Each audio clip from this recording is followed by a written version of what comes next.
है कि वोल्टेज और करंट जो है एक दूसरे के समानुपाती हैं, एक दूसरे का प्रोपोर्शनल है। ठीक है, अगर वोल्टेज बढ़ेगा तो करंट बढ़ेगा, वोल्टेज गिरेगा तो करंट गिरेगा। ठीक है, अभी मैंने कराया था आपको। अब देखो ओम्स लॉ देख लो पूरा।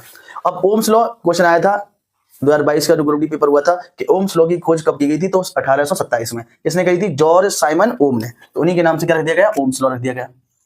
ठीक है, किसी धातु के तार में प्रवाहित होने वाली धारा उसके सिरों के बीच विभवांतर में परस्पर संबंध को बताता है। मतलब हमने यहां से लेकर यहां तक इसके बीच में जो धारा बह रही है, आई बह रही है, और जो वोल्टेज इसमें फ्लो हो रहा है, इन दोनों के बीच में संबंध बताता है ओम्स लॉ।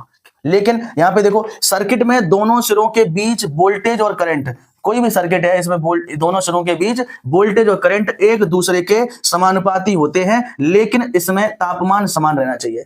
तो आपसे बोलेगा क्या वोल्टेज और करंट का समानुपाती रहते समय तापमान कम होगा, तापमान ज्यादा होगा, पहले बढ़ेगा बाद में घटेगा, पहले घटेगा बाद में बढ़ेगा? तो मतलब क्या है, तापमान ओम्स लॉ में क्या होता है?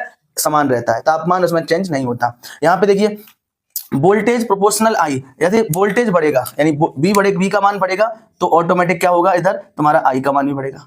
अगर बी का मान जो है वोल्टेज डाउन होगा तो करंट डाउन होगा।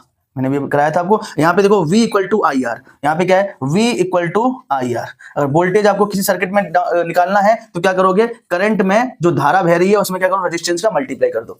और इसी फॉर्मूले से आप देखो आई निकाल सकते हो, V अपॉन आर।